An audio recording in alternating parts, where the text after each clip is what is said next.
O que é que o Tarcísio fez, tá fazendo na privatização da Sabesp, que tem sido um pouco divulgado? O Tarcísio fez uma coisa que é incomum. Ele encomendou um estudo do Banco Mundial, pagando milhões, para o Banco Mundial dizer como é que vai ser a privatização da Sabesp, recomendar, né, um modelo de privatização. O Banco Mundial é uma instituição internacional do imperialismo controlado pelo governo dos Estados Unidos. Então aquilo ali já foi Tarcísio mandando um recado pros gringos e dizer assim, ó, o cara da privatização, o cara da direita, o cara do neoliberalismo sou eu, né? Beleza. Aí a votação para a privatização da Sabesp tinha que ser uma PEC. Tinha que ser uma votação de quórum qualificado, porque tem um artigo que eu não vou lembrar de cabeça, acho que é o artigo 76 da Constituição Estadual de São Paulo, que diz que no caso de uma privatização da Sabesp, que depende da anuência, da concordância ali da prefeitura, tem que passar por uma emenda à Constituição Estadual e tal. Ele votou um projeto de lei simples. Então a votação da Sabesp é ilegal. Sim. Não podia ser um projeto de lei simples, tem que ser uma PEC. O pior é que ele tinha uns votos para aprovar uma PEC, mas acho que não tinha certeza que ia conseguir os votos. Então aquilo foi legal. Tá ligado? É isso. Qualquer juiz sério, que são poucos, e que não beija a cruz do mercado financeiro da burguesia, diria assim, ó, menino, tá aqui escrito, essa votação foi legal, essa privatização é legal, e tá suspensa. E aí vamos lá fazer a votação de novo, e agora com um projeto de emenda à Constituição Estadual de São Paulo. Até agora, até onde me consta, isso não aconteceu. Aí tá uma briga na justiça, a galera do PT entrou na justiça, a galera do PSOL entrou na justiça e tal. No dia da votação, prenderam a galera da UP, né? Da Unidade Popular pelo Socialismo, a galera tava lá protestando e tal. Prenderam a galera da UP, e aí jogaram pro presídio, sabe? Tipo, a galera passou, 2 estudantes, né? Passaram um tempo lá no presídio, estão respondendo a processo, estão fichados e tal. O que eu acho característico? A direita, ela quando chega no governo, ela não brinca em serviço. Ela define muito bem quais são seus objetivos, né? Ela diz assim, ó, meu objetivo estratégico de projeto é esse. Aqui no Brasil, se acostumou-se com uma mentira, que é não dá pra fazer nada por causa do Congresso brasileiro. Então a gente tem minoria no Congresso. E não dá pra fazer nada. Veja, isso é mentira. Então, a direita, sempre que ela ganha, ela toca o programa dela. O Bolsonaro, por exemplo, ganhou a eleição dizendo que se ele ganhasse, ele ia querer dar um golpe de Estado. Ele tentou. Tá ligado? Durante os 4 anos. Tá ligado? Assim, de diversas inegavelmente, ele cumpriu o programa dele. Sim. O Bolsonaro disse que não ia seguir recomendação médica em caso da pandemia, que não ia prescrever vacina, e não importa que morreu 700 mil brasileiros. Ele sustentou até o final e sustenta até hoje. É um programa imbecil? É. Fascistoide? Fascista? É. Agora sim, sustentou. Não sustentou? Aqui no Brasil tem uma coisa. Eu vou te dar 3 exemplos pra a galera que depois quiser dar o corte e contestar. 3 exemplos, que a galera, tudo é culpa do Congresso. Veja, governar com minoria de deputados e senadores realmente não é fácil. Pensando na presidência ou pensando, por exemplo, num caso de um governo estadual.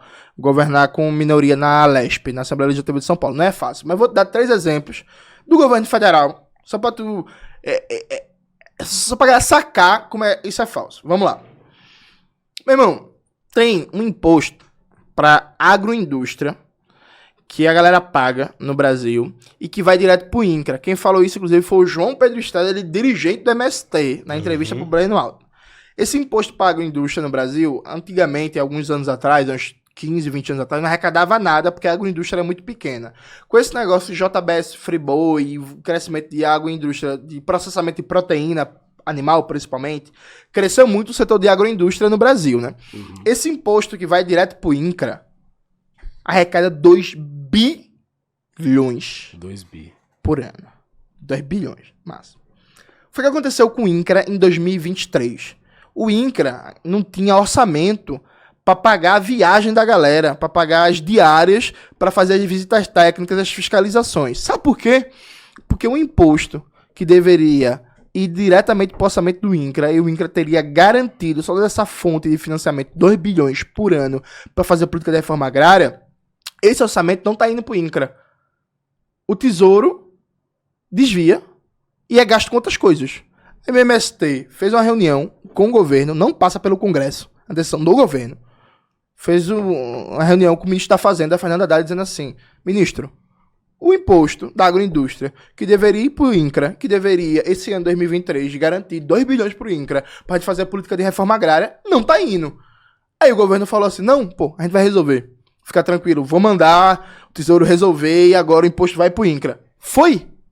Foi não.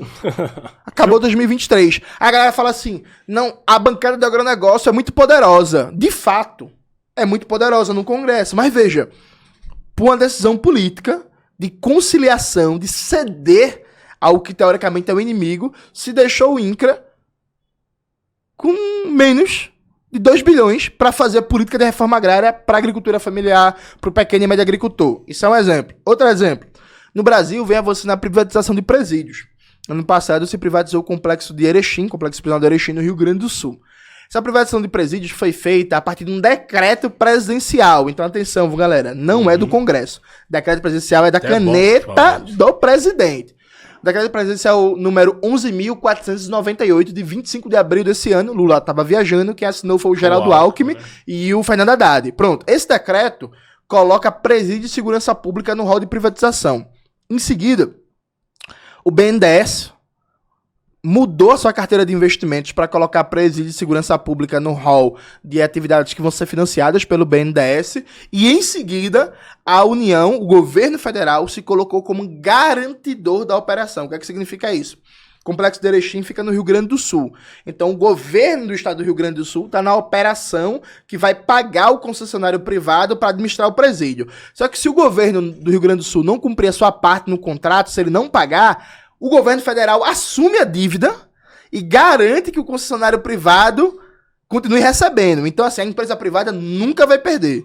Toma prejuízo nunca. Nunca. Se o governo do Rio Grande do Sul não pagar, a União assume a dívida. Veja, nada disso foi o Congresso.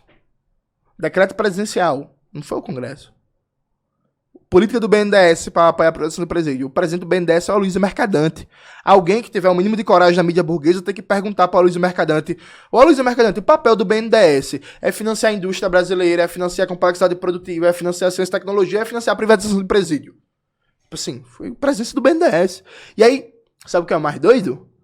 Se você olhar no Congresso, e eu acompanho sistematicamente a pauta do Congresso, a bancada da bala não fez pressão em 2023 para avançar a pressão do presídio. Foi iniciativa do governo. Sério, cara? Sério. A bancada da bala não fez pressão nenhuma. Sabe o que é o mais doido? Tem uma notícia. No Brasil.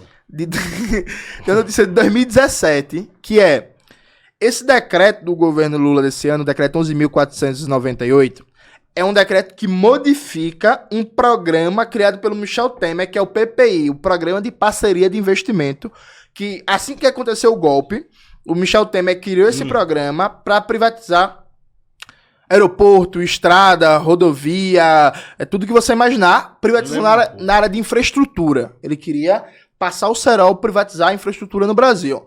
Só que o Michel Temer, que quer manter uma áurea de advogado, de constitucionalista, o Michel Temer não colocou presídio de segurança pública no âmbito desse programa PPI. Aí tem uma reunião de 2017 do Aécio Neves indo lá se reunir com o Michel Temer, tá no site do PSDB, todo mundo pode pesquisar isso aí. E o Aécio Neves pedindo pro Michel Temer para ele colocar presídio de segurança pública no âmbito desse PPI para fazer PPPs, parceria público-privada, em presídio de segurança pública. O Temer não colocou. Que coisa maluca, irmão. O Temer não colocou. Aí, vampiro. Em 25 de abril de 2023, o governo Lula, sem pressão do Congresso, que eu desafio qualquer pessoa a me mostrar um requerimento assinado de 10 deputados de 2023 que estavam cobrando privatização de presídios. Eu desafio. Você que tá ouvindo, eu desafio qualquer pessoa a me mostrar qualquer movimentação de 10 deputados, de 15 deputados no Congresso Nacional que estava cobrando, que estava pressionando por preço do presídio. Não teve, foi uma decisão do governo federal. Aí, vou nem terminar, vou dar mais outro exemplo.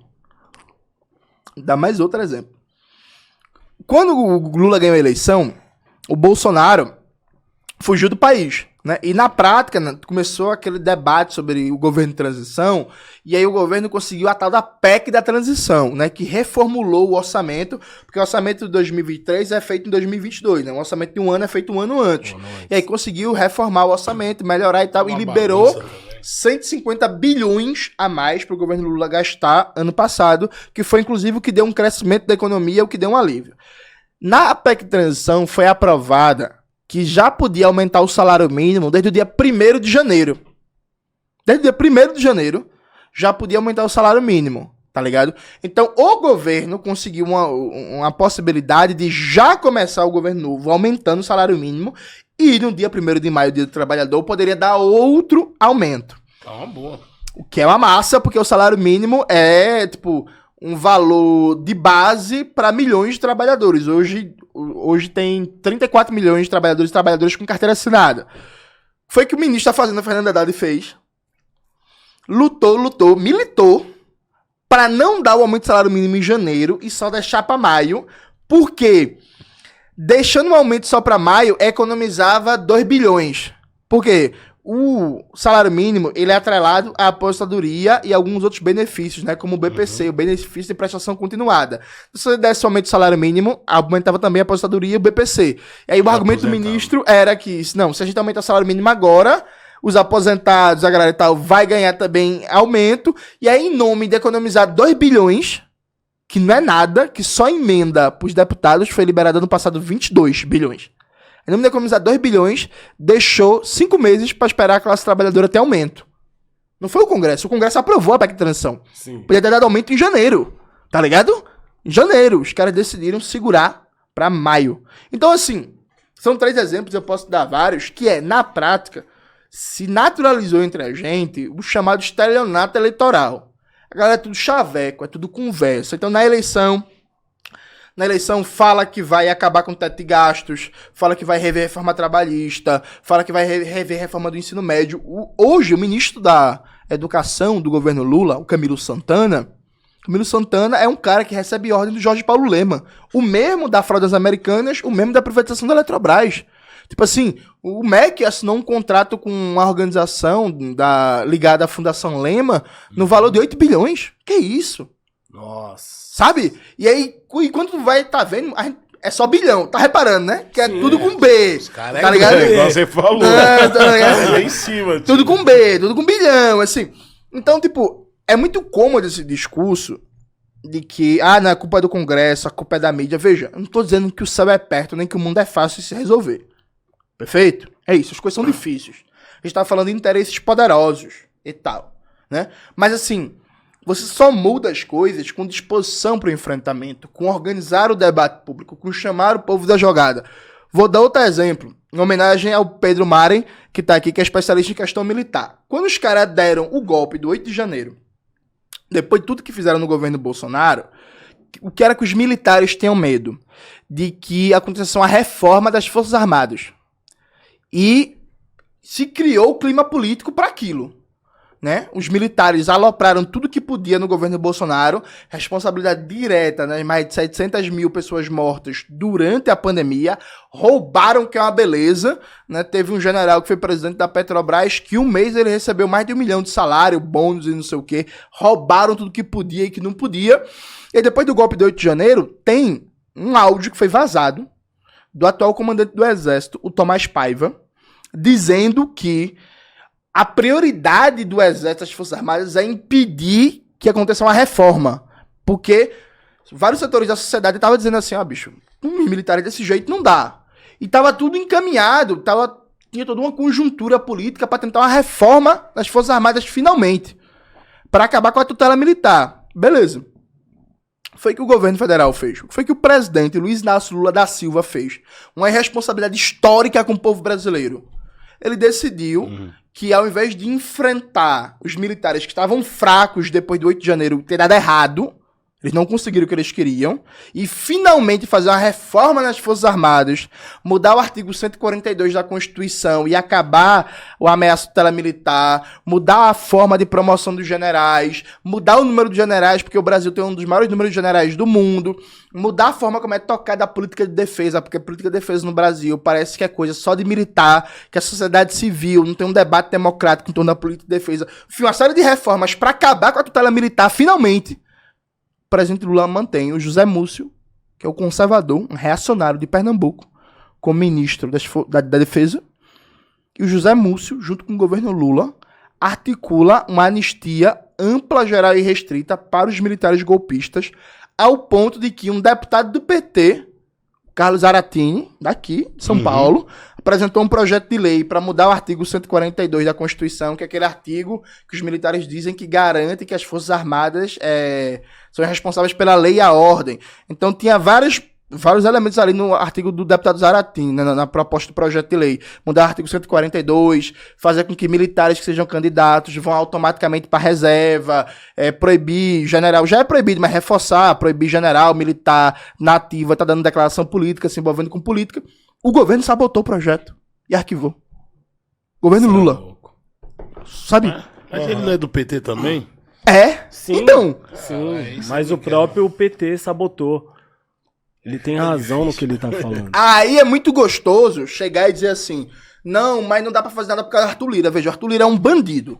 Mafioso da pior qualidade. É um daqueles marginais que mexem com bilhões, que é responsável por boa parte da desgraça do país. O Arthur Lira, o Centrão, todos esses deputados, beleza. Um bando de marginal. Inimigos da classe trabalhadora e da soberania nacional. E é assim mesmo que eu chamo, marginal. Aquilo é marginal de verdade. Aquilo é bandido de verdade. Tudo certo. Campos Neto, presidente do Banco Central, é um empregado da banqueirada. Recebe ordens do Bradesco, do Itaú, do BTG. Nada é fácil. Ninguém está dizendo que é fácil. Agora, se você tem compromisso com a transformação das condições de vida da classe trabalhadora, compromisso com mudar o país, se você quer um dia ver um Brasil que não tenha fome, que não tenha desemprego, que não tenha criança na rua sem escola, que não tenha problema de transporte, você quer um Brasil diferente, você tem que enfrentar o poder político e o poder econômico. Que se a gente não enfrentar, daqui a 30 anos, vocês vão estar cantando os mesmos problemas. Sim. Não, porque o Brasil tem racismo, tem violência policial. Sim, porra. A gente quer mudança. E aí a gente foi acostumado por uma esquerda acovardada nos últimos 30 anos de que nunca dá pra enfrentar nada e justificar esse não enfrentamento. Então antes, quando a esquerda, por exemplo, as pessoas esqueceram disso, mas durante o governo Lula 1 e 2 e uma parte do governo Dilma, a esquerda chegou a ter o presidente da Câmara. O João Paulo, do PT, foi presidente da Câmara. O Aldo Rebelo, se não me falha a memória, eu acho que também foi presidente da Câmara quando ele era do PCdoB. Então, assim, teve gente progressista que foi presidente da Câmara. Então, antes o problema não era o presidente da Câmara. Antes o problema é que a gente tinha poucos deputados, mais do que hoje, mas tinha poucos. E o problema era a mídia burguesa. Aí, beleza. Aí, agora que hoje a maioria conservadora na Câmara dos Deputados é muito maior, aí a desculpa é a Câmara dos Deputados. Amanhã, a desculpa vai ser outra, mas sempre tem um monstro na sala que diz que não dá pra enfrentar, não dá pra fazer, não dá pra chamar o debate.